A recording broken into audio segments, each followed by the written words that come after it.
Hello everyone, my name is Matteo Vergani from the Alfred Deakin Institute of Citizenship Globalization, and I'm here with Professor Greg Barton, who is also co-director of the Australian Intervention and Support Hub, AISH. Hello, Professor Greg Barton. Good to be with you, Matteo. Today we are here to discuss about terrorism. It is, of course, a controversial issue, especially starting from the definition of terrorism, which is really debated.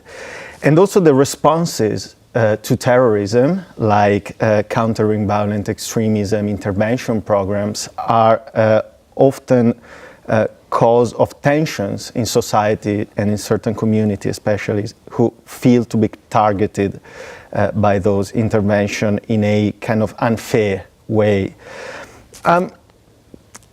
Starting from the beginning, what do we know about the reason why people engage in terrorism, Professor? Well, we have to think about the varieties of terrorism. Terrorism, as you suggest, is controversial in terms of definitions. Most definitions include political intent. So somebody using violence or intimidating violence to achieve some political outcome. So you'd think the motivation was all about politics, but actually we see it's a very messy business, whether it's right-wing terrorism, of which we see a lot in the US and in Northern Europe, or Islamist terrorism of the Islamic State, Al-Qaeda variety.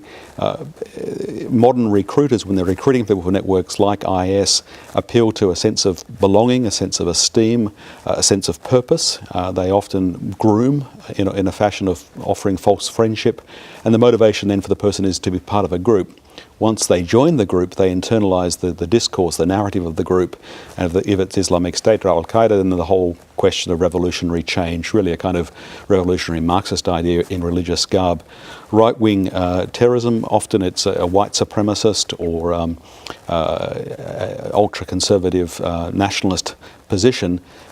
Sometimes very, very hard to understand. If we look at Anders Behring Breivik, the Norway terrorist, it's hard to figure out what was really driving him. But what we see with figures like that is deep personal needs, in his case narcissism. We saw this with Manhurin Monis, the Lid Cafe gunman. So motivation is a complex compound of things.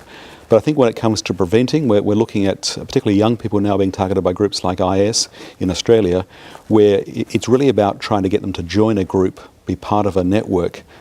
So the process of befriending is the key part that we've got to recognise that they have needs to belong, and we need to be able to identify when somebody's slipping away, when somebody's getting at them, trying to befriend them and recruit them, to groom them, if you like.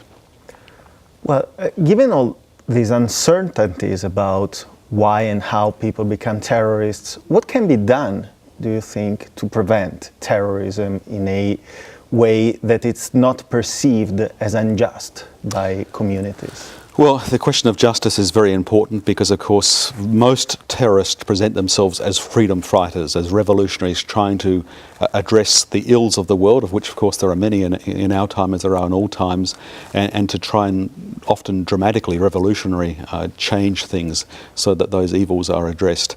So they present themselves as the good guys. They appeal particularly to young people, and they also offer them a sense of adventure, a sense of belonging, and a sense of positive cause. So they're using positive messaging.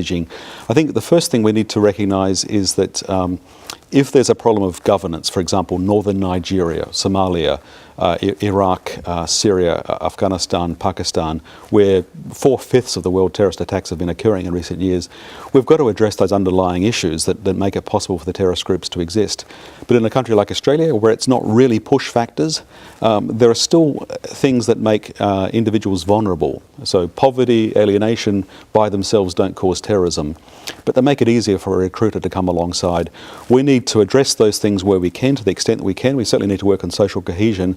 But more specifically, we also need to recognise when somebody is being taken away by somebody who's come into their life and is leading them down a path of offering them friendship, but offering them actually a very dangerous deal that may involve them flying to Syria and losing their life, or may involve them in launching an attack which takes their life and the lives of others. So we need to be open to the early warning signs. We need to work closely with family, with community, with friends, help them to recognise the warning signs. In that respect, the issue we're facing today is a little bit like other issues to do with the well-being of young people, whether it's drug and alcohol abuse, sexual abuse, mental health issues. There are warning signs when somebody's in trouble, whether they're just failing by themselves or whether somebody's getting at them. And we need to be there and try and make the place where they are safer in the first instance, but also specifically address those who are particularly vulnerable and who are succumbing to some recruitment effort and try and intervene at that point. That's easier said than done, obviously. It's a very challenging area. Greg, we are here at Deakin University, and my question is, what can a university do to understand better and to promote a better and just society in regard to terrorism? And also, I'm wondering, what does your center, the Australian Intervention and Support Hub, do? Well, those are really good questions, and there are multiple questions there. Some people who sort of work in practical areas as practitioners, police officers or others, or community social workers, might wonder what good a university can do. But of course, what a university can do is provide space to reflect on evidence and identify the larger patterns, and be part of contributing practical solutions, as well as being part of that whole sort of process of check and balance to make sure that in responding to one threat, we're not actually making things worse. We need to remember that terrorism works on the basis of provocation. Terrorists do outrageous things because they want us angry, outraged, so we respond in a certain way. So Al-Qaeda took down the World Trade Center towers in order to provoke us into going to Afghanistan. We need to recognise that mechanism. What that tells us is that sometimes we shouldn't simply succumb and effectively give the terrorists what they want. But obviously we have to respond. So we need to assemble evidence and make sense of what the data really tells us to figure out how best to respond. And people working on the front line, whether they're social workers, community workers, police officers or others, are often just so busy with the day-to-day tasks of what they're dealing with, they don't have a chance to sit back and see the bigger pattern. And that's a luxury that academics do have and should be able to employ productively. But it really involves cooperation with community, with people in agencies, on the front line in every sense, working together. If we can achieve that, we can show that we can make a useful, positive contribution, and if we can help everyone get to an outcome that, as you say, is more just, more equitable, then we can begin to address the allure of this narrative that whichever extremist groups we're dealing with pitch at young people. But we need to sort of think about those basics and make sure we're working on the basis of evidence and that we're seeing the bigger picture. We don't get lost in the details. Greg, we know that terrorism can happen in Australia, can happen in Western countries, but mostly terrorist acts happen in the Middle East. For example, today we had the attack in Istanbul, but countries like Syria and Iraq, where Australian young people go, are devastated by terrorism. What are the main differences between the type of terrorism that can happen in countries like Australia and the type of terrorism that can happen in countries like Syria and Iraq? Well, I think the first thing we need to recognise is the idea that, places, say, in the Middle East were somebody else's problem that didn't affect us. That's all changing now. We're seeing young people in the suburbs of Australian cities responding to networks that befriend them and get alongside and persuade them that they need to be involved. Young people worry deeply about what's happening in the world. If they have Muslim heritage or just are paying attention, they may look at what's happening in the Middle East, for example, and say, why the injustice of the civil war in Syria? Why is somebody not doing something? And if somebody gets alongside them and persuades them that they are the good guys, that they're working towards doing something, then they can be drawn into it. But I think behind your question, Matteo, is perhaps the question that's often asked about, well, if we're looking at a group like Jabhat al-Nusra, the Al-Qaeda affiliate, or Islamic State, that are using the language of Islam, what are Muslims doing in response? I think the first thing to understand is that Muslims, including Sunni Muslims, not just Shia Muslims, are the primary victims of groups like Islamic State, and that communities are working very hard to find ways to keep the young people safe and stop recruitment and to try and stop the spread of these ideas.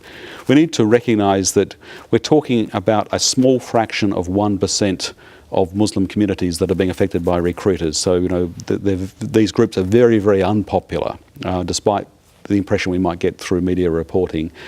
I do a lot of work in Indonesia and Southeast Asia, so I'm more familiar with that context. I work with civil society organisations, and I know I've got many Muslim friends who are working very hard to try and counter extremist ideas, to try and overcome intolerance, to try and limit the space for extremists to recruit, and to try and tackle the problem of recruitment and radicalisation when it happens, but also to work with those who have been imprisoned because of crimes associated with terrorism, to try and rehabilitate them. There's a lot of work going on behind the scenes that we don't see. Most victims of these groups are Muslims, and most of the people doing the work to try and fight them are Muslims. But that message gets lost in Western media reporting for reasons that are understandable, but nevertheless we need to address. So, Greg, where do we go from here? What are the challenges that we have to expect in the future in such a difficult space? We understand that there are different approaches to CVE.